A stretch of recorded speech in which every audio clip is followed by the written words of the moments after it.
NA11 Shangla میں آزاد امیدوار کے حامیوں اور پولیس میں تصادم، مشتعل مظاہرین کا پولیس پر پتھراؤ، ریٹرننگ آفیسر کی گاڑی کو نظر آتش کر دیا، پولیس کی شیلنگ اور ہوائی فائرنگ میں 3 مظاہرین جاں بحق، 10 زخمی ہوئے۔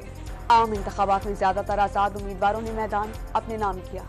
نواز شریف، شہباز شریف، مریم نواز، بلاول بھٹو اور آصف علی زرداری نے اپنے اپنے لیگی رہنما خواجہ آصف، احسن اقبال، عطا اللہ تارڑ اور استحکام پاکستان پارٹی کے علیم خان اور رون چودھری نے اپنے اپنے حلقوں میں کامیابیاں سمیٹ لیں۔ آزاد امیدواروں کی بجائے سیاسی جماعتوں سے مل کر حکومت بنانے کی کوشش کریں گے، لیگی رہنما اسحاق ڈار نے آئندہ کا لاہے عمل بتا دیا۔ نواز شریف لاہور میں مسلم لیگ نون کے سیکریٹریٹ پہنچ گئے، متعدد لیگی رہنما اور بڑی تعداد میں متوالوں کی آمد، لیگی قائد کچھ دیر بعد خطاب کریں گے۔ اور پشاور میں ANP کی سمر ہارون بلور نے ہارنے کے بعد مد مقابل آزاد امیدوار مینا خان کے گھر پہنچ کر ان سے بات چیت کی اور کامیابی پر مبارکباد پیش کی۔